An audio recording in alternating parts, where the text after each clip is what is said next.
თურქეთში დღეს დილით საკუთარ სახლში დააკავეს ქვეყნის ერთ-ერთი ყველაზე პოპულარული პოლიტიკოსი ექრემ იმამოღლუ. კაცი, რომელიც სტამბოლის მერის თანამდებობას იკავებს 2019 წლიდან. ადგილობრივი მედიის ცნობით, რომელიც თურქეთის გენერალურ პროკურატურას ეყრდნობა, გამოძიება ქრთამის აღებას, თაღლითობას ეხებოდა. გარდა ამისა, მიმდინარეობს კიდევ ერთი საქმე, რომელიც ქურთისტანის მუშათა პარტიის დახმარებას გულისხმობს. თურქეთის მთავრობა ამ ორგანიზაციას მიიჩნევს ტერორისტულად, შესაბამისად, ესეც ერთ-ერთი მსხვილი ბრალია მის ანგარიშზე. სტამბოლის მერმა X-ზე მოკლე პოსტის გამოქვეყნება მოასწრო. ასობით პოლიციელი შემომივარდა სახლში, მე ვენდობი ჩემს ერს. თურქეთის მთავრობა, როგორც ჩანს, ნამდვილად ელოდა ამ დაკავებაზე ხალხის პასუხს, რადგან გარდა იმამოღლუსა დაკავების ორდერი გაცემულია დაახლოებით 100-მდე ადამიანზე, ხელისუფლებამ სტამბოლის გარეშე დაკეტა რამდენიმე გზა და დემონსტრაციები აკრძალა 4 დღით ექსცესების თავიდან ასარიდებოდ. ეს აკრძალვა, როგორც ჩანს, უშედეგო აღმოჩნდა, რადგან სტამბოლში უკვე იმართება აქციები, მაგალითად ისტანბულ უნივერსიტეტის სტუდენტები არიან გარეთ გამოსულები, ისინი აპროტესტებენ უნივერსიტეტის ადმინისტრაციის გადაწყვეტილებას გააუქმოს დიპლომი სტამბოლის მერს ექრემ იმამოღლუს.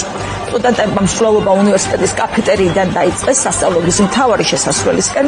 უნივერსიტეტის მთავარ ჭიშკართან პოლიციამ სტუდენტების შესაჩერებლად ბარიკადები მოაწყო. გამოიყენეს წიწაკის სპრეი. სტუდენტებმა ბარიკადების გარღვევა მაინც შეძლეს და უნივერსიტეტის ეზოში შევიდნენ ეს კადრები ვნახოთ.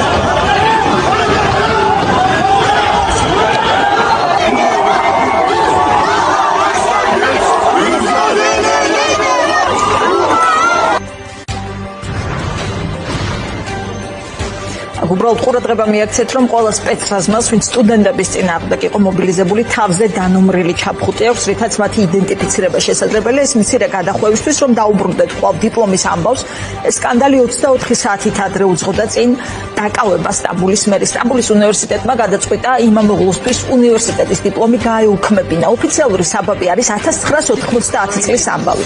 იმამოღლუ მაშინ ჩრდილოეთ კვიპროსის უნივერსიტეტიდან სტამბოლში ბიზნესის ადმინისტრირების ფაკულტეტზე გადმოიდა. და საბუთები უნივერსიტეტი ახლა ამბობს, რომ ეს იყო დარღვევით განხორციელებული პროცედურა.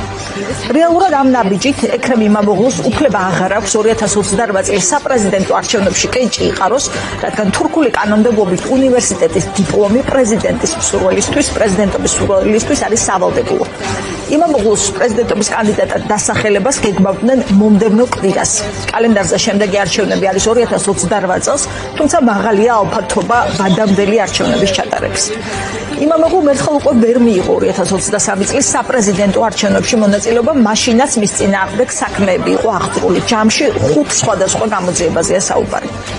რაც შეეხება ამ კანდიდატის პოლიტიკურ ბიოგრაფიას, მან სტამბოლის მერობის არჩევნები პირველად 2019 წელს მოიგო, რითაც მძიმე დარტყმა მიაყენა ერდოღანს.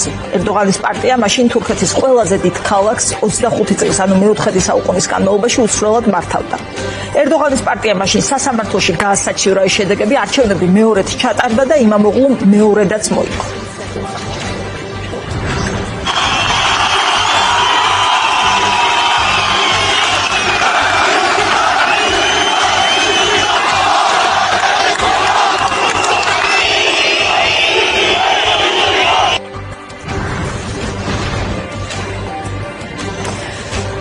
მილიონიანი ქალაქის მანდატი მეორედ მან მოიპოვა 2024 წელს, მაშინაც ერდოღანის პარტიის წევრი დაამარცხა, მაშინ თურქეთის მოქმედება პრეზიდენტმა დაკარგა სხვა დიდი ქალაქებიც.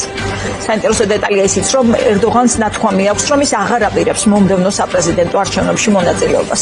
2024 წელს მან თქვა, რომ ამ წლის არჩევნები მისთვის იქნება ბოლო. ეს ჩემთვის ბოლოა მანდატით, რომელსაც კანონი მანიჭებს, ეს იქნება ჩემი ბოლო არჩევნები, ასე თქვა ერდოღანმა ადგილობრივ სამთავრობო მედიასთან მაშინ და დაამატა, რომ შედეგი, რაც დადგება, მემკვიდრეობით გადაეცემათ ჩემს დებს და ძმებს, ვინც მოვა ჩემს შემდეგ. ერდოღანი 20 წელზე მეტია მართავს თურქეთს, მას არაერთი არჩევნები აქვს მოგებული პრეზიდენტობამდე. იყო თურქეთის პრემიერი, კიდევ უფრო ადრე იყო სტამბოლის მერი. მოკლედ ძალიან საინტერესო არის ცვლილებები და პროცესი აქ და კიდევ ერთი ძალიან მნიშვნელოვანი ამბავი სულ რამდენიმე წუთის წინ დაგვეწია.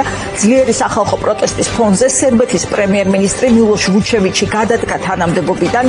ეს არის ამ პრემიერის გადადგომის შედეგად 30 დღის ვადაში ახალი მთავრობის ფორმირება უნდა მოხდეს, ეს ერთი ვერსია, ან უნდა დაინიშნოს ვადამდელი არჩევნები. ჩვენ ვცლად გიამბეთ ადრე სერბეთის პროტესტზე, ეს სტუდენტური პროტესტით დაწყებული ძალიან საინტერესო მოძრაობაა, რომელიც აფეთქდა ერთგვარად კორუფციის შემდეგ, როცა რკინიგზის სადგურის ჭერი ჩამოინგრა, რასაც ემსხვერპლნენ ადამიანები და ამას მოჰყვა ძალიან დიდი გამოსხლები სერბეთში.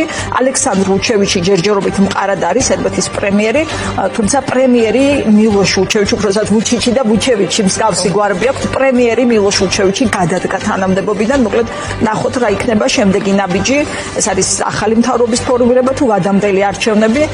პარალელებზეც გვისაუბრია საქართველოს პროტესტთან და აქაც საუბრობთ იმაზე, რომ ხელახალი არჩევნები არის სწორედ დღის წესრიგში. კადრების პარალელებზეც იყო ხოლმე საუბარი მაგისტრალების გადაკეტვის ძალიან საინტერესო კადრები იყო. მე კიდევ ერთხელ შეგახსენებთ, რომ ველოდებით პრეზიდენტის ბრიფინგს, რომელიც სავარაუდოდ უნდა დაიწყოს, დღეს არის ის დაგეგმილი კადრი უკვე ჩანს ადმინისტრაციიდან. მანამდე ქართულ კონტექსტზე ვთქვათ, რომ საუმე ზურაბიშვილი კიდევ ერთხელ ელის საზოგადოების მასშტაბურ შეკრებას ქვეყნისთვის ისტორიულ დღეს 31 მარტს. რა იქნება მისი სათქმელი ამჯერად, რა იქნება განსხვავება ყველა სხვა წინა შეკრებისგან. მაშინ როცა მეხუთე პრეზიდენტი რუსთაველაძე იყო ბოლოს მისული, მან თქვა, რომ დგება პროტესტის ახალი, ანუ გაზაფხულის ფაზა. შეხვდება თუ არა ამ ახალ ფაზას ის ახალი სათქმელითაც. ჩვენ არ ვიცით თუ ნახავთ თუ არა ზურაბიშვილს ოპოზიციის სხვა ლიდერებთან ერთად საერთო კადრში რუსთაველზე, არც ის ვიცით, მოვისმენთ თუ არა მკაფიო პასუხს თვითმმართველობის არჩევნებში მონაწილეობაზე, მაშინ როცა პროტესტის მთავარი მოთხოვნა არის ხელახალი არჩევნები. მეხუთე პრეზიდენტის მიმართ ბოლო დღეებია სულ მცირე ცეცხლი არის გახსნილი, რიტორიკული, მას განსაკუთრებით აქტიურად აკრიტიკებს ნაციონალური მოძრაობა. ამ კრიტიკის მიზეზია სააკაშვილის შეწყალებაზე უარი, მიზეზი შეიძლება იყოს ზურაბიშვილის უარიც ერთობის იდეაზე. კოორდინაცია და რა ერთობა, ასეთი ფორმულა შესთავაზა მეხუთე პრეზიდენტმა პოლიტიკურ კლასს, თქვა რომ ერთობა არის ერთგვარად გარედან შემოგზავნილი იდეა. ამ ფრაზით ზურაბიშვილმა შეგვიძლია ვთქვათ, რომ ერთგვარი ცივი წყალი გადაასხა ოპოზიციური ერთიანი სიის იდეას, რომელსაც ძირითადად ნაციონალური მოძრაობა ლობირებს. უნდა ვუთხრათ საუმე ზურაბიშვილს ცოტა აზრზე მოვიდეს, ასე უპასუხა ლევან ხაბეიშვილმა მეხუთე პრეზიდენტს, მანამდე თქვა, რომ მისი ლეგიტიმაციის თუ მისი ვადის თემა არ აინტერესებს. ხაბეიშვილმა გუშინ ისრები გიორგი გახარიას პარტიისკენაც მიმართა, თქვა, რომ დღენახევარია ეს პარტია ოპოზიციაში და პარლამენტიდან არ გამოდის. დაუბრუნდეთ კვლავ თვითმმართველობის კონტექსტს და ამ არჩევნებში მონაწილეობის თემას. სხვადასხვა პარტიის განცხადებები ამ თემაზე უკვე აჩვენებს ერთგვარ პოლიტიკურ ტურბულენტობას. ერთი და იმავე კოალიციის წევრებიდანაც ისმის როგორც მკაფიო უარი, ისე პოზიცია, რომელიც იძლევა ინტერპრეტაციის საშუალებას.